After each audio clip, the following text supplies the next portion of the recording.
Good morning, students. This video is for the students of class 9, subject science, chapter number 15, that is improvement in food resources. It's your lecture number 3. So students, topics to be discussed in today's lecture is crop production management. And under this crop production management, we would be discussing about irrigation and various cropping patterns. So let's start. Yesterday we discussed about nutrient management, right? So today we would be taking irrigation and cropping patterns under crop production management. So what is irrigation? Irrigation is a process of supplying water to the crops by different means of irrigation system. You know that the plants or the crops, they need water in order to give the best yield, right? So the water is supplied to them through different methods of irrigation. So that process of supplying water to the crops, that process is called as irrigation. And India has a wide variety of water resources and a highly varied climate. Okay, and under such conditions, several different kinds of irrigation systems, they are adopted in order to supply water to the agricultural lands, depending upon the kinds of water resources available. So what are the different means or different methods of irrigation? It includes wells, canals, river lifting system, and tanks. So now we will study these methods one by one in detail. First is wells. What are wells? Basically, there are two types of wells. What are those? Dug wells and tube wells. Now what is a dug well? In dug well, the water it is collected from water bearing strata. Means these are the wells from which we pull the water through a bucket or anything by which we can hold the water. So you can see the picture also of dug well. Second type of well is tube well. In tube well, what happens? The water is collected from deeper strata. Means these are the wells from which we pump out the water through a handle present on it. Okay, so that kind of well is called as tube well. You can see a diagram has also been shown of tube well as well. So this is the first method of irrigation system, that is well. Second method of irrigation system is canals. What happens in this? The canals, they receive water from the reservoirs or rivers. Okay. And the main canal is divided into branch canals having further distributaries to irrigate the fields. Okay. There is a main canal. That main canal, it is divided into branch canals. Okay, and those branch canals, they are also further divided to irrigate the fields. And from where does the water come in those canals? It is drawn from the reservoirs or rivers. Okay, so this is the second method of irrigation system, that is canals. The third method is river lift systems. What happens in this? The water, it is directly drawn from the rivers to irrigate the fields in the areas close to the rivers. Okay, there are some fields which are really situated close to the rivers. Okay, so those fields, how are they irrigated? Those fields are irrigated through river lift systems. How? The water is drawn from the rivers directly and it is irrigated to those fields which are situated close to the rivers. So this is the third method of irrigation, that is river lift systems. Okay. And the fourth method of irrigation system is tanks. What are tanks? Tanks are basically small storage reservoirs which supply water to the fields. Okay, they are small storage or reservoirs which are helpful in supplying the water to various fields or the lands. So these are the various methods of irrigation systems. So moving ahead to our next topic, that is cropping patterns. We discussed about nutrient management and irrigation. So the third is cropping patterns under crop production management. You know that there are various different ways of growing crops, right? Which can be used to give maximum benefits. Okay, so what are those ways? Means what are those various patterns? Those various patterns are mixed cropping, intercropping and crop rotation. Now we will discuss these in detail one by one. So students, the first cropping pattern is mixed cropping. What happens in mixed cropping? It is growing of two or more crops simultaneously on the same piece of land. Okay, the two or more crops, they are being grown together on the same piece of land simultaneously. That is mixed cropping. And what are the examples of mixed cropping? Wheat plus gram or groundnut plus sunflower. Okay, these crops, they are grown together simultaneously on the same piece of land. So that's why the name is given mixed cropping. And this type of method, it reduces the risk and gives some insurance against failure of one of the crops. Because in this method, we are growing two or more crops simultaneously. Okay, if by chance there is failure of one crop, so it will not affect that much. So that is mixed cropping. You can see from the diagram also, this is mixed cropping. Two or more crops, they are being grown together simultaneously on the same piece of land. So this is mixed cropping, the first method of cropping pattern. Second method of cropping pattern is intercropping. What happens in intercropping? It is growing of two or more crops simultaneously on the same piece of land but in a definite pattern.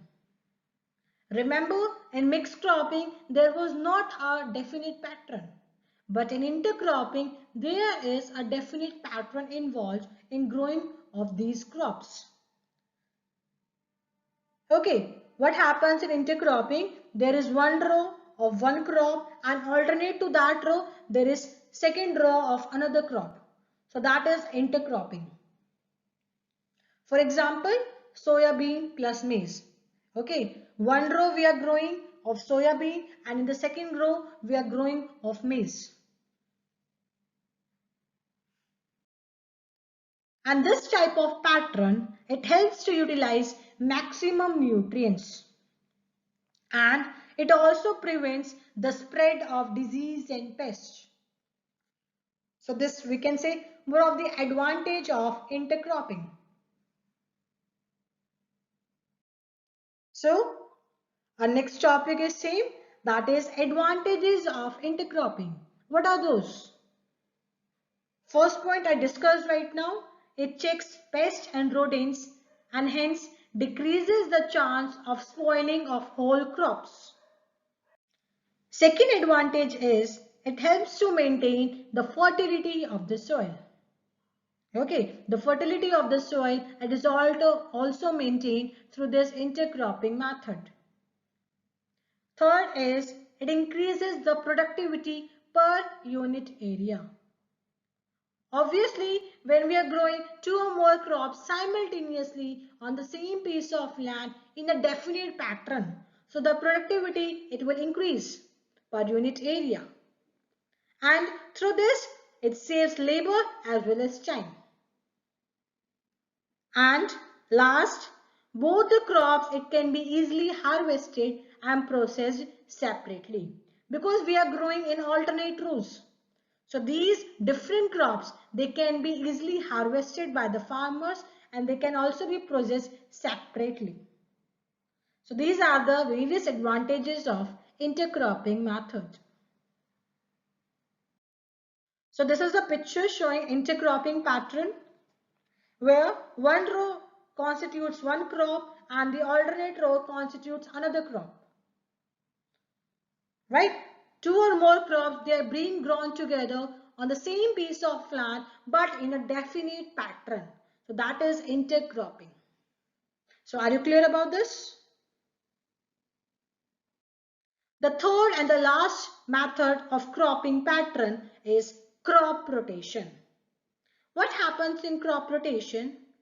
It is the growing of different crops on the same piece of land in a pre-planned succession.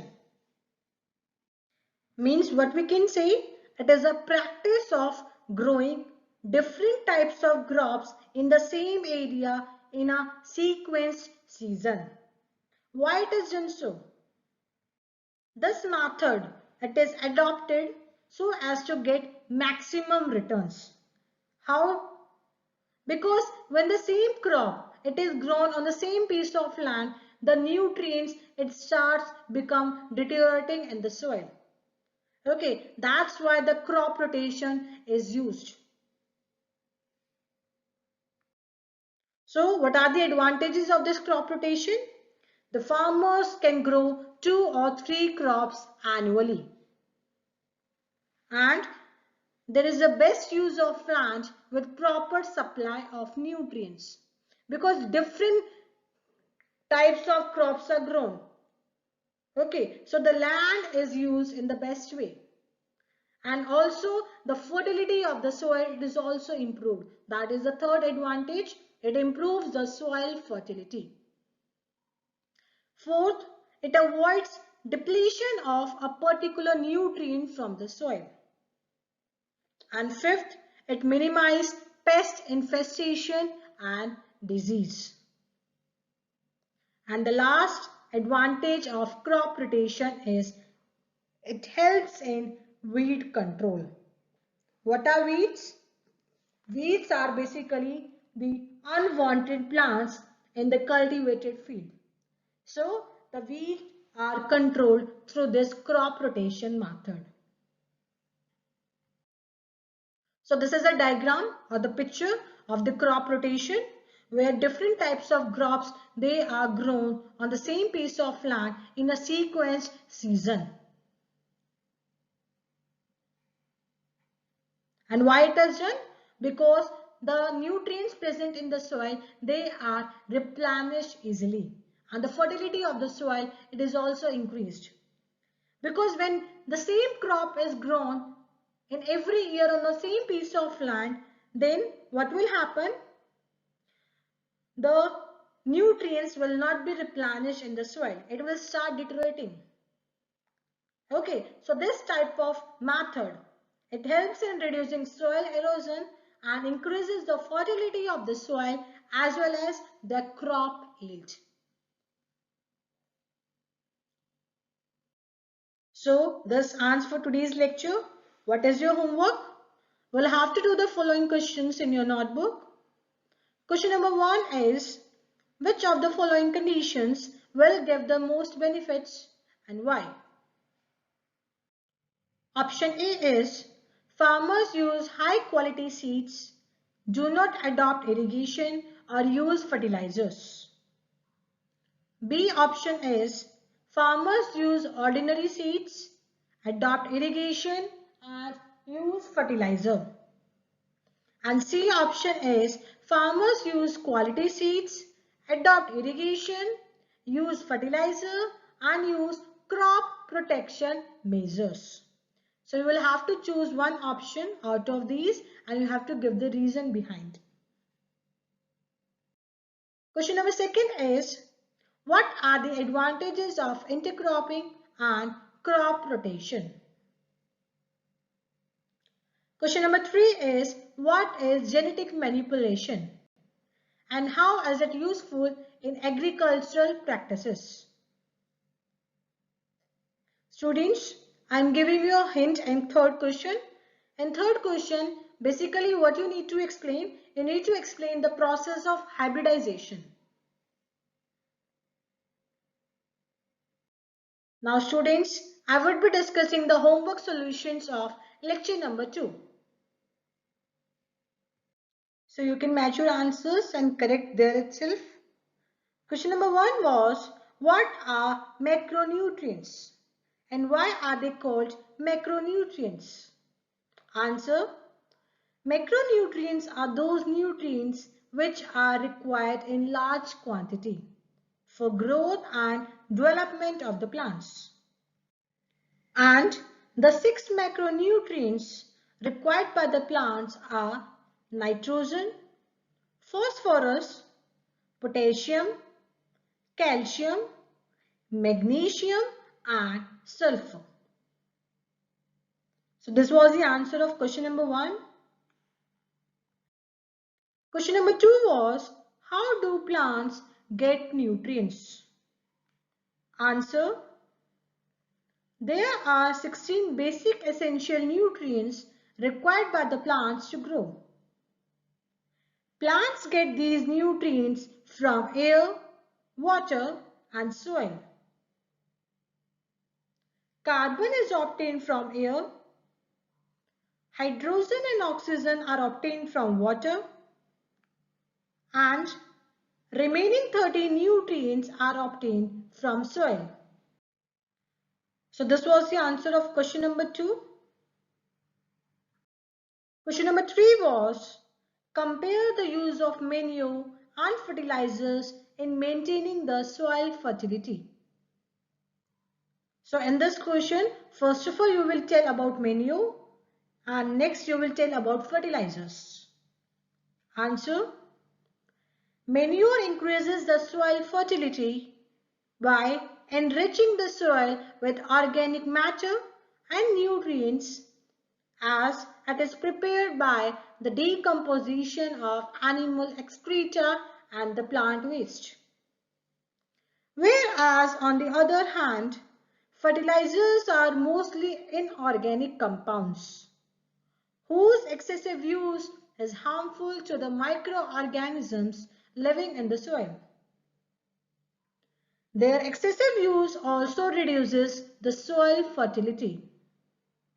Hence, fertilizers are considered good for only short-term use. So this was the answer of question number 3. And question number 4 was, why are manures and fertilizers used in the fields? Answer, manures and fertilizers are used to enrich the soil quality and improve the yield. They also help in controlling the disease. Manures and fertilizers replenish the soil by supplying the nutrients to them. They are excellent source of potassium, phosphorus and nitrogen which assist in healthy development of the plants. Manures and fertilizers mainly improve the fertility of the soil. So students, you can also write the answer in points also. So that's it for today's lecture. Thank you class.